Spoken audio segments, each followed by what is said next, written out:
नमस्कार दोस्तों, स्वागत है आप सभी का एक बार फिर से एग्जाम टारगेट परिवार में। तो आज अभी हम लोग क्या पढ़ रहे थे? पिछले क्लास में हम लोगों ने पढ़ा था सॉइल मैकेनिक्स में सीपेज एनालिसिस। अब सीपेज एनालिसिस में अब हम आगे चलते हैं और देखते हैं कुछ टाइप्स ऑफ सॉइल के बारे में जो कि इसकी किस पर बेस्ड होती है।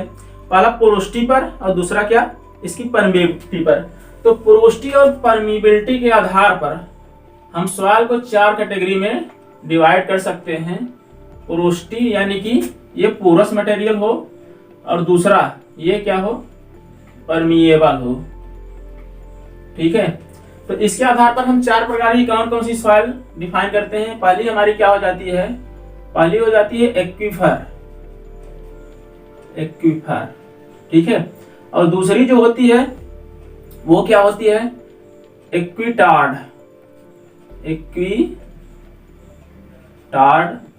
तीसरी हमारी होती है एक्विक्लूड, और चौथी होती है क्या? एक्विफ्यूज।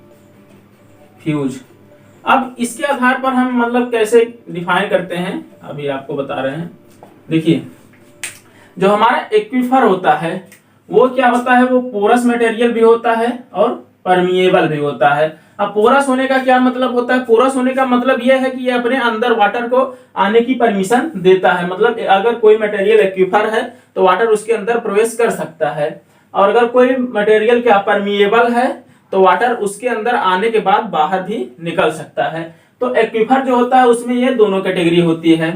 ठीक है, अगर मान लीजिए सैंड का कोई गोला है जो सैंड से बना हुआ है, तो सैंड क्या होता है? इसके अंदर पानी आ भी सकता है तथा इससे बाहर भी निकल सकता है, इसमें कोई समस्या नहीं होगी। अब हम बात करते हैं एक्विटार्ड की। तो एक्विटार्ड की जो क्वालिटी होती है वो ये होती है कि ये पोरस तो होता है, यानी कि वाटर को अपने अंदर तो आने देता है लेकिन बाहर निकलने तो देता है, लेकिन बहुत कम मात्रा में, मतलब वेरी लेस परमिएबल होता है ये। ठीक है, ये पोरस होता है यानी कि वाटर इसके अंदर प्रवेश कर सकता है, लेकिन निकलने की कैपेसिटी जो होती है बहुत कम होती है। ठीक है, अब एक्विक्लूड की बात कर लेते हैं। एक्विक्लूड क्या होता है? ये भी पानी को अंदर आने तो देता है अपने, लेकिन इससे पानी बाहर निकल नहीं पाता। इसका एग्जाम्पल अक्सर पूछ लिया जाता है, तो इसका एग्जाम्पल क्या होता है? क्ले। अगर क्ले कहीं पर है ज्यादा मात्रा में तो क्या होगा? उस लेयर में पानी अंदर प्रवेश कर जाता है लेकिन उससे बाहर निकलना मुश्किल होता है। अब बात करते हैं एक्विफ्यूज की। तो एक्विफ्यूज को आप मान सकते हैं कोई पत्थर है, कोई पत्थर का टुकड़ा है, तो क्या पत्थर के अंदर पानी जा सकता है? एकदम ग्रेनाइट का अगर टुकड़ा है तो उसके अंदर पानी प्रवेश करना मुश्किल होगा, यानी कि ये तो पोरस नहीं होगा। अब उसके अंदर पानी ना तो जा पाता है, नहीं बाहर निकल पाता है, यानी कि ये परमिएबल भी नहीं है। ठीक है, इसका एग्जांपल में आप मान सकते हैं क्या? ग्रेनाइट को या कोई और अन्य पत्थर को मान सकते हैं। तो ये चार कैटेगरी हो गई जो आपके एग्जाम में काफी अच्छे, मतलब लगभग हर एग्जाम में पूछ ली जाती है कि एक्विफ्यूज की हमें क्वालिटी बताइए, एक्विटार्ड की क्वालिटी बताइए। तो उसमें आपको ये सारी चीजें दी रहेंगी, उसमें आपको सिलेक्ट करना होता है। ठीक है, अब देखिए इतनी चीजें हो गई, आप इसको नोट कर लीजिए। उसके बाद हम चलते हैं एक अच्छे टॉपिक पर जिसका नाम है क्या? इसका नाम है फ्रेटिक लाइन। हम आपको समझाने की कोशिश करेंगे क्या? फ्रेटिक लाइन।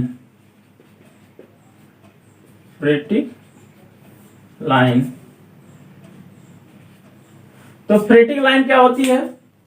देखिए, ये मान लीजिए हमारे पास कोई डैम है। कौन सा डैम है? ये ग्रेविटी डैम है। तो ग्रेविटी डैम क्या जनरली किससे बना होता है?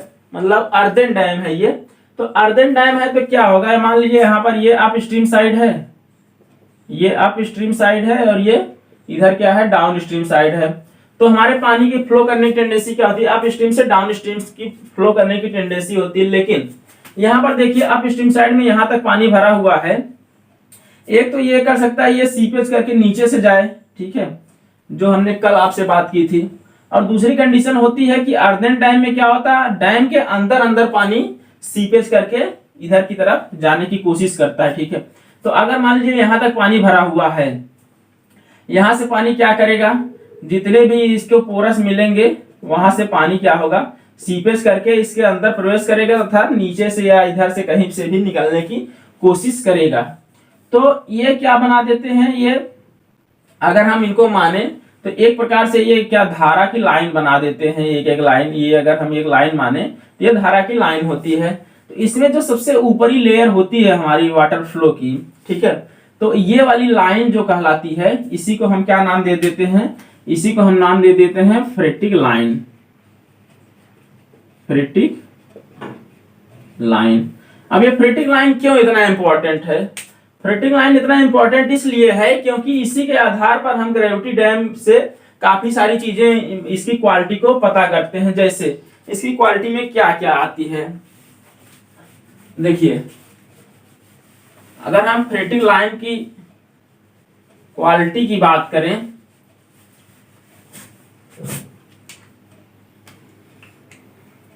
Properties of phreatic line,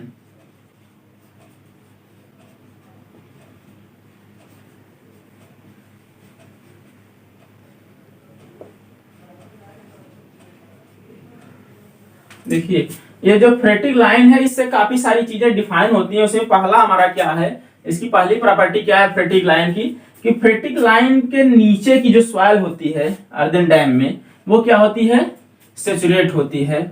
the soil below phreatic line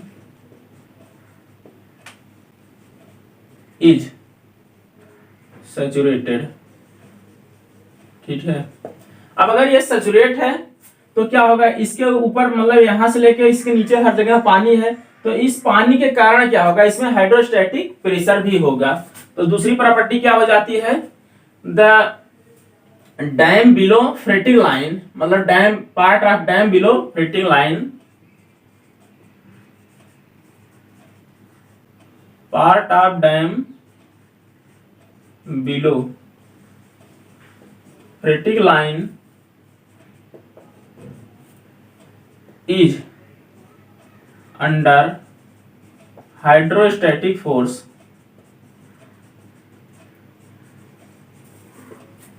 अब ऐसा नहीं है कि मतलब इसके नीचे जो है सारी सॉइल सैचुरेटेड तथा इसके ऊपर पूरी सॉइल क्या है, ड्राई है, ऐसा होता नहीं है। क्यों नहीं होता है, क्योंकि अब ये क्या है, इसमें से अगर पानी पास कर सकता है, यहां से यहां आ सकता है, तो क्या कैपिलरी के कारण क्या ऊपर पानी नहीं चढ़ सकता, तो कैपिलरी के कारण इसके ऊपर भी पानी चढ़ सकता है। तो हम कह सकते हैं द सॉइल, सॉइल कहना इसको हमेशा उचित नहीं होगा, इसको हम कहेंगे पार्ट ऑफ डैम,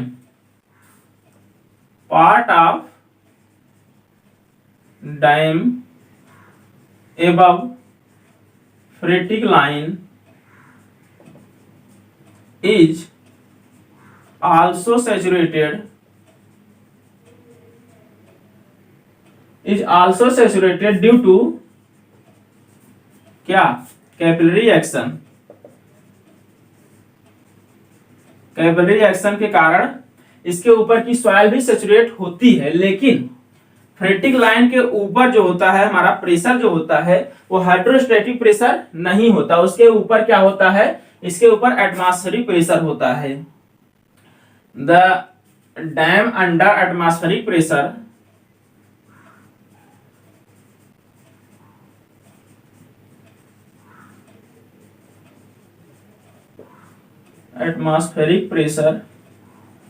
above क्या, फ्रेटिक line.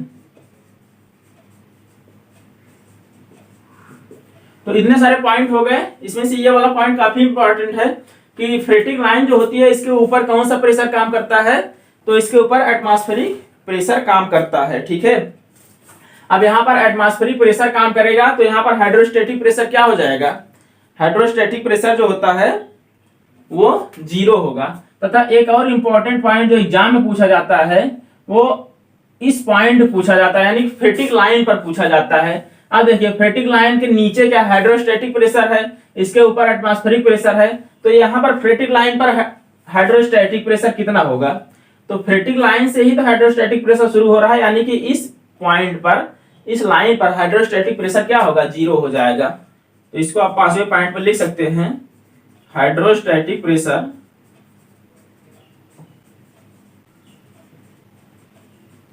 Eight phreatic line equal to क्या, इक्वल टू 0 हो जाएगा। ठीक है, तो इतनी बातें हो गई फ्रेटिक लाइन की। अब हम चलते हैं दूसरे तरफ, और इसमें एक पॉइंट और रह जाता है। अब ये देखिए इसका शेप क्या है। फ्रेटिक लाइन का जो शेप होता है वो पैराबोलिक होता है, तो ये भी आप नोट कर लीजिए। The shape of phreatic line is parabolic. ठीक है, ये काफी इंपॉर्टेंट सभी पॉइंट हैं, इसको आप नोट कर लीजिएगा। ये अक्सर एग्जाम में इसमें से कोई ना कोई पॉइंट उठा के पूछ लेता है और इसको लोग गलत करके आते हैं। ठीक है, लेकिन अगर आपको ये पॉइंट याद रहेंगे तो आप कभी गलत नहीं करके आएंगे। अब इसके आगे क्या होता है, इसमें कुछ फार्मूले भी आते हैं जो कि आपके प्री पॉइंट ऑफ व्यू से उतने इंपॉर्टेंट नहीं है, वो उसको हम डेरिवेट कराएंगे जब आपको मेंस की क्लास में बताएंगे तब। तो अभी हम आगे चलते हैं, जो आपके प्री पॉइंट ऑफ व्यू से ज्यादा इंपॉर्टेंट है उन चीजों को कवर करेंगे। ठीक है, तो देखिए अभी तक बात क्या हो गई, अभी तक डैम के अंदर से पानी के पास करने की बात हो गई, उस पे सीपेज की बात हो गई। अगर हम इस पे बात करें जिसमें हमने कल बात किया था, क्या कि जब पानी क्या है इसके नीचे वाली जमीन से होकर एक तरफ से दूसरे तरफ जाता है, इधर आप स्ट्रीम साइड है पानी ज्यादा है, इधर डाउन स्ट्रीम साइड है पानी कम है, तो इधर से इधर फ्लो करने की इसकी टेंडेंसी होगी। ठीक है, तो देखिए क्या करता है पानी, आप एक मतलब कोई एक लाइन तो चली नहीं जाएगी पानी की, कई लाइनों में जाता है पानी। ठीक है, काफी ज्यादा एरिया लेके जाता है। मान लिया उसको हम अगर लाइन में डिवाइड कर दें, तो इसको एक लाइन ये दे देते हैं, एक लाइन ये दिखा देते हैं, एक लाइन ये दिखा देते हैं। उसके बाद हम देखते क्या है कि जो पानी में मतलब यहाँ पर इन लाइनों पे कुछ पॉइंट होते हैं, कुछ कहीं पर इस पॉइंट मतलब इस लाइन पे मान लीजिए यहाँ पर, इस लाइन पे यहाँ पर, इस लाइन पे यहाँ पर क्या है, ये जो है यहाँ पर इन तीनों पॉइंटों पर एनर्जी जो होती है इसकी, इस पानी के फ्लो करने की एनर्जी जो होती है वो सेम होती है। तो उसको अगर हम मिलाते हैं तो हमको एक बढ़िया सा ग्राफ मिलता है। क्या, अब देखिए ये जो लाइन जा रही है, ठीक है, इसको हम क्या बोलते हैं, इसको हम फ्लो लाइन बोलते हैं। छोड़िए इसको देखने से पहले हम थोड़ा सा कुछ और देखते हैं। एक लाप्लास इक्वेशन है, लाप्लास इक्वेशन 2D के लिए होता था, तो डार्सी इक्वेशन जो दिए थे वो क्या दिए थे, वो वन डायरेक्शनल फ्लो के लिए डार्सी इक्वेशन दिए थे। पहला क्या है, अगर हम वन डायरेक्शनल फ्लो देखें, वन डायरेक्शनल फ्लो, तो वन डायरेक्शनल फ्लो किसने दिया था, इसको डार्सी साहब ने दिया था। डार्सी ने क्या बताया था, उन्होंने बताया था v इक्वल टू क्या होता है, k इंटू आई होता है, यानी कि जो वेलोसिटी होती है किसी सॉइल से पानी के पास करने की, वो किसके प्रोपोर्शनल होती है, वो हाइड्रोलिक ग्रेडियंट के प्रोपोर्शनल होती है। जब हम प्रोपोर्शनल हटाते हैं तो हमें एक कांस्टेंट मिलता है k, जिसको हम क्या बोलते हैं, permeability coefficient of permeability, permeability coefficient, ये मिलता है। अब इसके बाद लाप्लास साहब आते हैं, वो क्या देते हैं, वो 2D के लिए देते हैं। ठीक है, उन्होंने टू डायरेक्शनल फ्लो के लिए फार्मूला दिया, Laplace formula.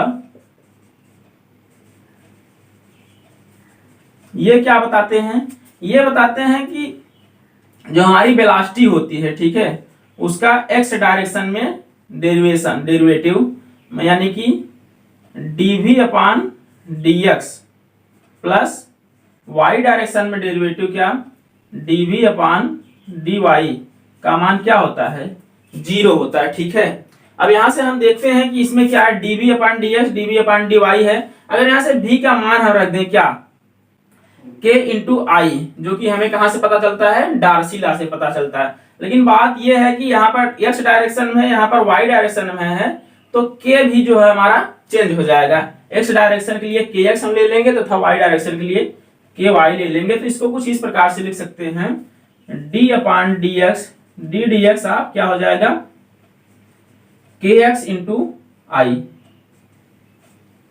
Plus dy dy into क्या हो जाएगा, ky इंटू आई। अब देखिए अगर हमारा जो है आई क्या होता है, आई हमारा क्या होता है, हाइड्रोलिक ग्रेडियंट है। हाइड्रोलिक ग्रेडियंट क्या होता है, हेड लॉस अपॉन चली गई दूरी, डिस्टेंस। तो इसको अगर मान लीजिए हेड लॉस कितना हो रहा है, dh हो रहा है, और ये जो डिस्टेंस ट्रेवल कर रहा है, कितना ट्रेवल कर रहा है, dx ट्रेवल कर रहा है, कहाँ, x डायरेक्शन में, और dy कर रहा है यानी कि आई एक्स बराबर ये हो जाएगा और आई वाई बराबर क्या हो जाएगा D h upon D Y. Y direction में इतना ट्रेवल कर रहा है। इसको अगर हम थोड़ा सा और मॉडिफाई करते हैं तो क्या लिख सकते हैं, d d x of K x into d h upon D x plus d d y of K y into d d y of h. ठीक है, इसको अगर हम और आगे बढ़ाते हैं, वहां ऊपर लिख देते हैं, तो यह क्या हो जाएगा, के एक्स जो है हमारा बाहर आ जाएगा और D d x of D h upon D x यानी कि D d x of D d x of H हो जाएगा। यानी कि इसको पूरा हम लिख सकते हैं क्या, K x into D two H upon D x square plus K y into D two H upon D Y square. ये हमारा लैप्लास इक्वेशन हो जाता है। यहां से अगर हमारी ये सॉइल मतलब किस कंडीशन में होगी, जब हमारी सॉइल क्या होगी, एनिसोट्रॉपिक होगी। ठीक है, अगर हमारी सॉइल की कंडीशन क्या है, हमारी सॉइल जो है आइसोट्रॉपिक एंड होमोजीनियस होगा, होमोजीनियस हो तो क्या होगा, आइसोट्रॉपिक एंड होमोजीनियस की कंडीशन में हमारा एक्स डायरेक्शन में उसकी क्या परमिलिटी और वाई डायरेक्शन परमिलिटी सेम हो जाएगी। यानी कि हम कह सकते हैं के एक्स इक्वल टू के वाई इक्वल टू के मान सकते हैं। तो इस कंडीशन में हमारा ये फार्मूला क्या हो जाएगा, लैप्लास इक्वेशन क्या हो जाएगा, लैप्लास इक्वेशन इक्वल टू हो जाएगा D two H upon D x square into K plus K into D two H upon D x square. ठीक है, तो इसको कुछ इस प्रकार से लिख सकते हैं। लेकिन एक टर्म और आता है, इसमें होता क्या है, थोड़ा सा इसको मैं रफ कर दे रहा हूं। ठीक है, इसको देखिए, उसमें क्या करते हैं, जो हमारा k इंटू एच होता है, k इंटू एच को हम क्या मान लेते हैं, फाई मान लेते हैं। और इसी फाई को हम क्या कहते हैं, इसी फाई को हम नाम देते हैं वेलोसिटी पोटेंशियल। इसी को वेलोसिटी पोटेंशियल बोलते हैं। अगर हम k इंटू एच की जगह पर क्या फाई रख दें, तो देखिए k यहां से अंदर जाएगा, क्या होगा, d two D x square of K h plus D two D x, ये डी वाई स्क्वायर होगा, d two D Y square of K h. तो के एच की जगह हम फाई रखेंगे तो हमारा क्या लाप्लास इक्वेशन किस रूप में आ जाएगा, लाप्लास इक्वेशन हमारा जो हो जाएगा वो क्या हो जाएगा, D two D x square of क्या हो जाएगा, phi plus D two D Y square of phi. तो कुछ इस रूप में हमारा आ जाएगा। इसको अगर हम पुस्तक यहां से हटाते हैं तो ये क्या हो जाएगा, D two phi upon D x square plus D two phi upon D Y square. तो लैप्लास इक्वेशन जो जनरली आप देखते हैं इसी रूप में देखते हैं। ठीक है, तो ये हमारा हो जाता है लैप्लास इक्वेशन। इसको सॉल्व करते हैं तो हमें क्या मिलती है, दो लाइनें मिलती हैं। दोनों को क्या नाम देते हैं, पहली हमारी हो जाती है फ्लो लाइन, इसी को स्ट्रीम लाइन भी बोलते हैं, स्ट्रीम लाइन। और दूसरी हमारी जो आती है वो क्या होती है, इक्विपोटेंशियल लाइन। इक्विपोटेंशियल लाइन यहीं से हमारी प्राप्त होती है। फ्लो लाइन और इक्विपोटेंशियल लाइन कहां से, लैप्लास इक्वेशन से। अब फ्लो लाइन और इक्विपोटेंशियल लाइन क्या है, देखिए यहां पर हमने अभी आपको बताया था कि ये जहां से हमारा वाटर फ्लो कर रहा है, ठीक है, ये अगर इसको हम एक लाइन में दर्शाएं तो इसको क्या बोलेंगे, इसको फ्लो लाइन या स्ट्रीम लाइन बोलेंगे, इस वाली लाइन को जिसको हमने ग्रीन से दिखाया है। बाकी जब इसके हमने बताया था कि इसके मतलब कुछ पॉइंट होते हैं जहां पर एनर्जी का लेवल क्या होता है, समान होता है। उस पॉइंटों को अगर हम मिला देते हैं तो हमें क्या मिलता है, इक्विपोटेंशियल लाइन। यही फ्लो लाइन और इक्विपोटेंशियल लाइन लैप्लास इक्वेशन से प्राप्त होते हैं। लेकिन अक्सर लोगों को एक चीज में कंफ्यूजन होता है, वो क्या होता है, ये मान लीजिए हमने फ्लो लाइन ड्रा कर दिया यहां से लेकर यहां तक, मतलब ये एक साथ जुड़ी हुई हैं। लेकिन अक्सर लोग क्या सोच लेते हैं, वो सोच लेते हैं कि ये वाली जो लाइन है हमने जो ब्लैक से दिखाया है कि यहां से लेकर यहां तक एक ही लाइन है। लेकिन ऐसा है नहीं, ऐसा मतलब आप भूल के भी मत बताइएगा कि ये लाइन एक ही है। यहां पर होता क्या है, ये हमने क्या लगाया, एक शीट पाई लगा दिया है। इसके इधर जो है एनर्जी लेवल, यहां से लेके यहां तक ये एक लाइन है, जबकि यहां से लेकर यहां तक एक है। हमने जानबूझकर कुछ इस तरह से दिखाया ताकि आपको लगे कि एक ही लाइन है, ताकि हम आपका कंफ्यूजन दूर कर सके, ठीक है। तो यहाँ पर अगर हम देखें तो हमारे पास इक्विपोटेंशियल लाइन कितनी है, 1 2 3 4 5 6 7। यहाँ पर हमारे पास कुल टोटल इक्विपोटेंशियल लाइन 7 है, ना कि यहाँ से आप इसको 3 मान लीजिए और एक इसको 4 मान लीजिएगा, ठीक है। ऐसा मत कीजिएगा। अब देखिए हमारे पास अगर हम इतना इधर बाएं साइड का देखें तो क्या है, ये स्ट्रीम लाइन जा रही है, ये इक्विपोटेंशियल लाइन, इसको हम कुछ इस तरह से दर्शा सकते हैं। देखिए ये हमारे पास स्ट्रीम लाइन हो गई, ये जा रही है, और ये इक्विपोटेंशियल लाइन। अब आप ये मत कहिएगा कुछ इस तरह से ही हम बनाए तभी हमारा इक्विपोटेंशियल लाइन और स्ट्रीम लाइन होगा। तो देखिए इसकी कुछ प्रॉपर्टीज होती हैं, इनको हम फटाफट आपको बता देते हैं। इसको आप चाहे तो स्क्रीनशॉट ले लीजिए या नोट भी कर सकते हैं, नोट कर लेंगे तो ज्यादा बढ़िया रहेगा, आपको याद हो जाएगा सारी चीजें। अब देखिए बात करते हैं हम किस पे, इक्विपोटेंशियल लाइन और स्ट्रीम लाइन पर। सबसे पहले ये जो संरचना हमारे पास दिख रहा है ग्राफ, इस पूरे ग्राफ को, ओवरऑल ग्राफ को हम क्या बोल देते हैं, इसको हम बोलते हैं flow net. Flow net, flow net की अगर हिंदी हम निकालें क्या आ जाएगा, प्रवाह जाल। ये एक जाल की तरह नहीं दिख रहा है, देखिए, इसीलिए इसको हम फ्लो नेट बोल देते हैं। और अगर हम किसी एक, अच्छा हाँ, ये हमारा पूरा फ्लो नेट हो गया। तो देखिए ये हमारी क्या है, स्ट्रीम लाइन और फ्लो लाइन है, ये है, ये है, ये है, ये है। तो किन्हीं दो, अब यहां से इसकी प्रॉपर्टी शुरू होती है। देखिए संपूर्ण संरचना को यहां पर लिख दे रहे हैं, संपूर्ण संरचना को हम क्या बोल देते हैं, फ्लो नेट बोल देते हैं, फ्लो नेट बोल देते हैं। दूसरा पॉइंट क्या आ जाता है, एक फ्लो लाइन ये है, ठीक है, एक फ्लो लाइन ये है, दूसरी फ्लो लाइन ये है। तो किन्हीं दो फ्लो लाइन के बीच का जो जगह होता है, जो स्पेस होता है, उसको हम क्या बोल देते हैं, उसको हम फ्लो चैनल बोल देते हैं। तो स्पेस बिटवीन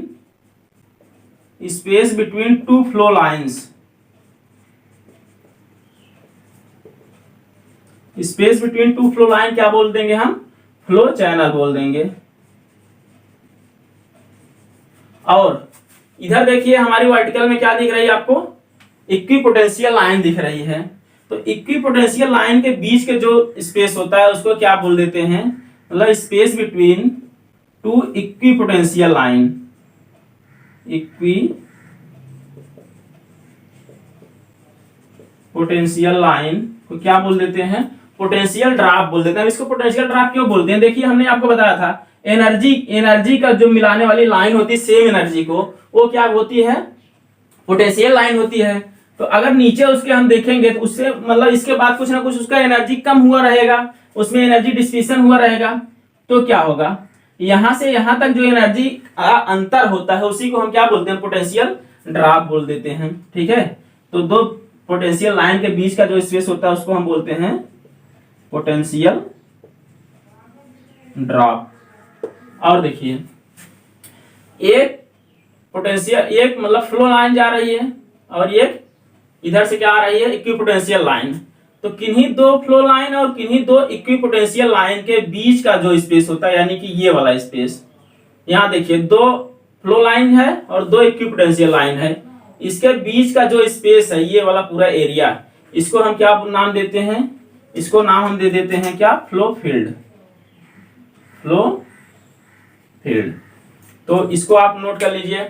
और इसके बाद अगर हमारी सॉइल जो है क्या, होमोजीनियस और आइसोट्रॉपिक है, ठीक है, तो ये क्या होगा, फ्लो लाइन और फ्लो ड्रॉप के बीच में ये वाला जो एरिया बन रहा है क्या, फ्लो फील्ड, इसके दोनों किनारे जो हैं, दोनों साइड्स जो है वो क्या होंगे, सेम डिस्टेंस के होंगे, यानी कि L इक्वल टू B हो जाएगा। यहाँ पर देखिए हमने क्या दिखाया है, अगर हम वर्टिकल में देखें तो ये B है और ये L है, ठीक है। अगर ये होमोजीनियस और आइसोट्रॉपिक होते हैं तो ये B इक्वल टू L हो जाता है, इसको आप नोट किए रहिएगा। तब ये हमारा क्या बन जाता है, एक वर्ग बन जाता है, अदरवाइज क्या बनेगा, ये रेक्टेंगल बनेगा, ठीक है। अब देखिए यहाँ पर हम जो देख रहे थे ये हमारा डैम था।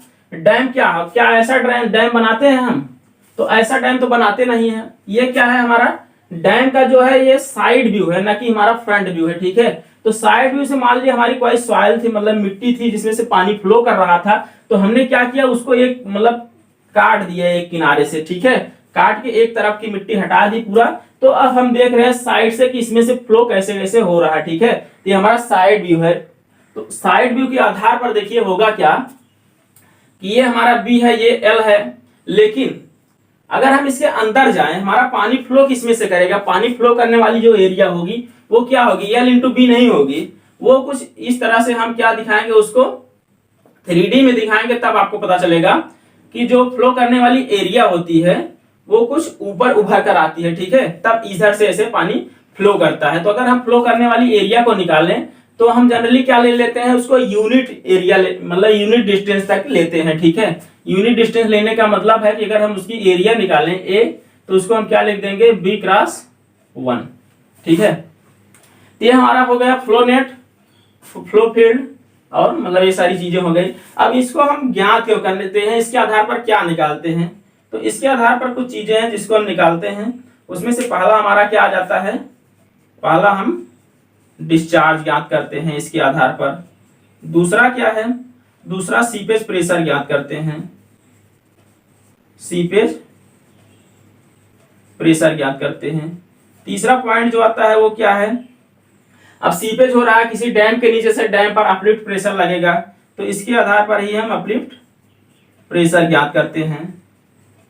और चौथा जो हमारा पॉइंट आता है वो क्या है, एग्जिट हाइड्रोलिक ग्रेडियंट। अब एग्जिट हाइड्रोलिक ग्रेडियंट क्या होता है, अभी मैं आपको बताता हूं। एग्जिट हाइड्रोलिक ग्रेडियंट, देखिए सीपेज प्रेशर का मान क्या कहां पर होगा, मान लीजिए इसमें हेड डिफरेंस क्या है, h है, स्मॉल h है, तो सीपेज प्रेशर कितना हो जाएगा, स्मॉल s हेड डिफरेंस के कारण सीपेज प्रेशर जो हमारा हो जाएगा वो हो जाएगा h इंटू गामा डब्ल्यू, और उसी के बराबर हमारा क्या होता है, अपलिफ्ट प्रेशर लगता है। लेकिन अगर हाइड्रोलिक ग्रेडियंट की हम बात करें तो हाइड्रोलिक ग्रेडियंट क्या होता है, यहां पर मान लीजिए exit hydraulic gradient, hydraulic gradient तो बहुत होते हैं। अगर हम एग्जिट हाइड्रोलिक ग्रेडियंट की बात करें तो हमारी जो लास्ट इक्विपोटेंशियल लाइन है, ठीक है, वहां से लेकर हमारे सरफेस तक जो डिस्टेंस ट्रेवल करता है हमारा वाटर, उसको अगर हम dx से दर्शाएं, और dx क्या, यहां पर भी एक हमारा क्या बनेगा, फ्लो फील्ड बनेगा। फ्लो फील्ड में जो डिस्टेंस होगी उसको हम b से दर्शाएंगे ना, तो इसको हम b से दर्शा देते हैं, तथा यहां पर जो भी हमारी बची हुई एनर्जी है वो कितना है, डेल्टा एच है। यानी कि यहां से मतलब देखिए अगर टोटल कैपिटल स्मॉल एस था तो थोड़ा थोड़ा थोड़ा थोड़ा करके हर जगह एनर्जी क्या होता है, कम होती गई कम होती गई, लास्ट में हमारे पास कितनी बची है, डेल्टा एच एनर्जी बची है। तो यहाँ पर जो हाइड्रोलिक ग्रेडियंट होगा इस पॉइंट से इस पॉइंट तक पहुंचने के लिए, उसी को हम क्या नाम देते हैं, इसकी एग्जिट हाइड्रोलिक ग्रेडियंट कहते हैं, यानी कि आई एक्स। तो आई एक्स क्या होगा, डेल्टा एच अपॉन बी, ठीक है। और ये एग्जिट हाइड्रोलिक ग्रेडियंट जो है, अगर हम चाहते हैं कि हमारी जो यहाँ पर पाइपिंग ना हो, ठीक है, तो इसके लिए आई ई एक्स का मान जो होगा किससे कम होना चाहिए, आईसी से। आईसी क्या होता है, हमने आपको कल ही बता दिया था, ये क्रिटिकल हाइड्रोलिक ग्रेडियंट होता है जिसके पास हमारे सॉइल में क्या होती है, पाइपिंग होना स्टार्ट हो जाती है, ठीक है। तो इतनी चीजें हो गई। अब हम देखिए कैसे डिस्चार्ज को कैसे ज्ञात करते हैं इसके फ्लो नेट की सहायता से, ठीक है। तो हम देखते हैं, थोड़ा सा इसको रफ करते हैं और आगे चलते हैं। ये सारी चीजों को आप अगर नोट नहीं कर पाए हो तो स्क्रीनशॉट ले लीजिएगा, फिर से थोड़ा सा पीछे करके हम आगे चलते हैं और क्या ज्ञात करते हैं, डिस्चार्ज। पहला हमारा क्या ज्ञात करेंगे, डिस्चार्ज। तो देखिए डिस्चार्ज ज्ञात करने के लिए डिस्चार्ज हमारा क्या होता है, डिस्चार्ज हमारा होता है Q, ठीक है। अगर हम देखिए, अगर हमारे पास मान लीजिए फ्लो फील्ड जो है, फ्लो चैनल की संख्या जो है, नंबर ऑफ फ्लो चैनल, इसको हम NF से दर्शाएं तो हमारे पास कितने फ्लो चैनल होंगे, जितने हमारे पास फ्लो मतलब क्या फ्लो लाइन होगी उससे एक कम होगा। वो क्यों होगा मैं आपको बता रहा हूं।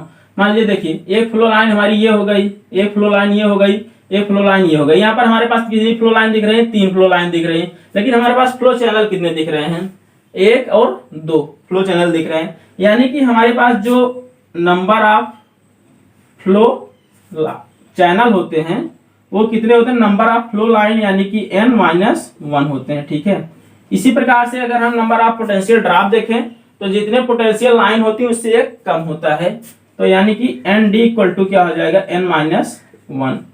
एन डी का क्या है, नंबर ऑफ पोटेंशियल ड्रॉप है।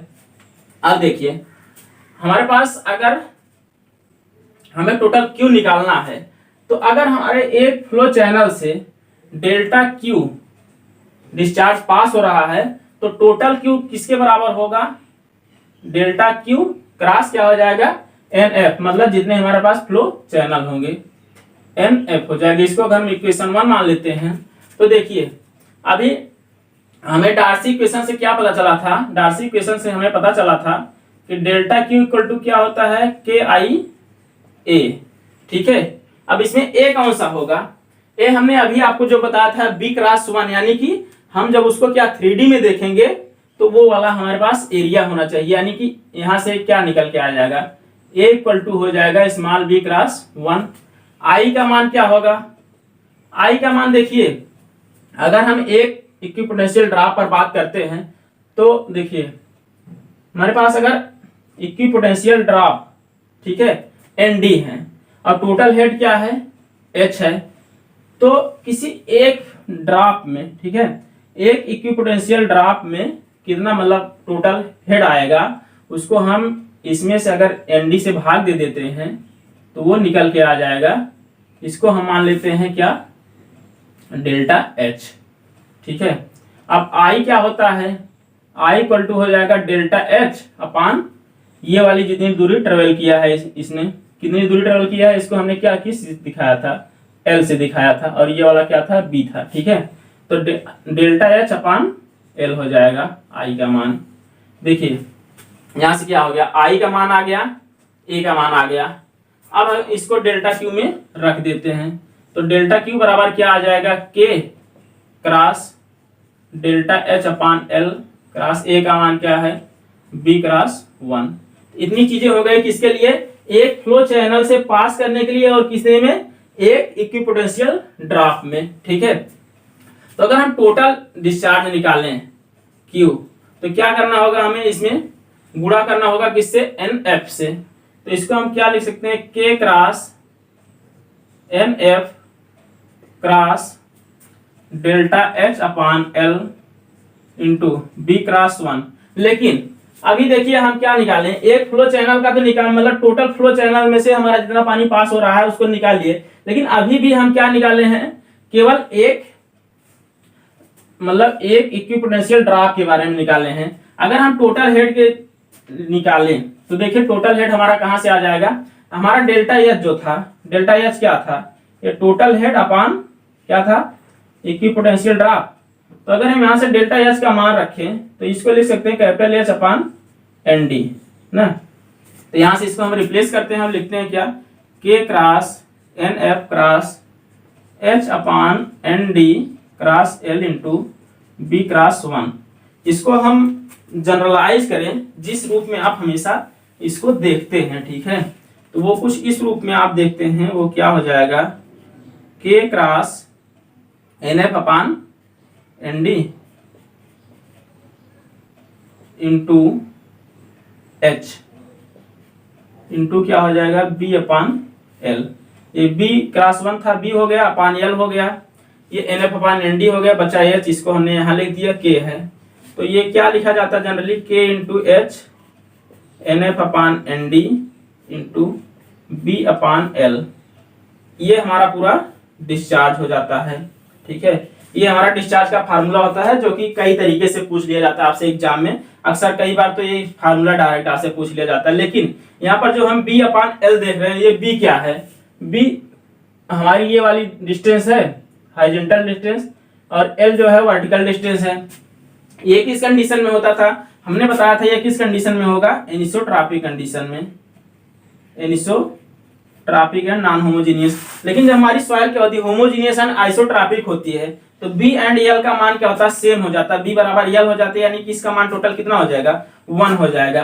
तो इसको हम किस रूप में लिख सकते हैं, जब हमारी सॉइल क्या होगी, सॉइल की कंडीशन जो हमारी होगी वो क्या है, आइसोट्रॉपिक एंड होमोजीनियस, तो हमारा जो Q हो जाएगा, Q का मान क्या हो जाएगा, KHNF/ND। ठीक है, तो देखिए ये तो हमारा क्या हो गया, आइसोट्रॉपिक एंड होमोजीनियस कंडीशन में।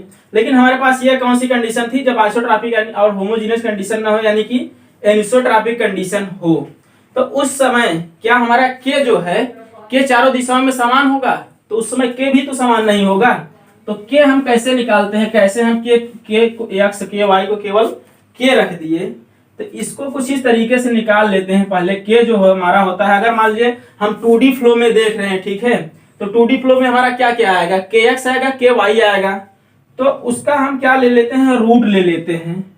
ठीक है, kx इंटू ky का रूट लेके हम k निकाल लेते हैं, तब उसको यहाँ पर पुट करते हैं, ना कि हमें कोई एक डायरेक्शन का k हमने ले लिया। ठीक है, और जब हमारी आइसोट्रॉपिक एंड होमोजीनियस होगी तो फिर k चारों दिशाओं में समान होगा, तो कोई एक ले लेंगे। इसी तरह से अगर हम 3D फ्लो की बात करें, तो 3D फ्लो में जो हमारा k इक्विवेलेंट होगा वो क्या हो जाएगा, वो क्यूब रूट हो जाएगा, cube root of kx ky kz। इसी प्रकार से अगर हम कई अन्य दिशाओं में लें, मान लीजिए हमारे पास 4 दिशाओं में 4 तरह के हमारे पास क्या आ जाते हैं, ये परमिटिविटी कोएफिशिएंट आ जाता है, तो उसको हम क्या करेंगे, k इक्विवेलेंट निकालने के लिए क्या करेंगे, k1 k2 k3 k4 कर देंगे, k3 k4 कर देंगे, अपान मतलब रूट क्या हो जाएगा, 1/4 हो जाएगा। ठीक है, पावर 1/4 कर दीजिए यार, 1/4। अब समझ में आया, तो कुछ इस प्रकार से इसको निकालते हैं। ठीक है, तो अब आज के लिए बस यहीं पर खत्म करते हैं। आशा करते हैं आपको सारी चीजें समझ में आई होंगी। अगर आपको कहीं कंफ्यूजन है, कोई चीज समझ में नहीं आई, तो उसको कमेंट बॉक्स में जरूर लिखिएगा, हम अगली क्लास में उसको बताने की पूरी कोशिश करेंगे। अब चलते हैं और आपसे मिलते हैं नेक्स्ट वीडियो में, तब तक के लिए जय हिंद।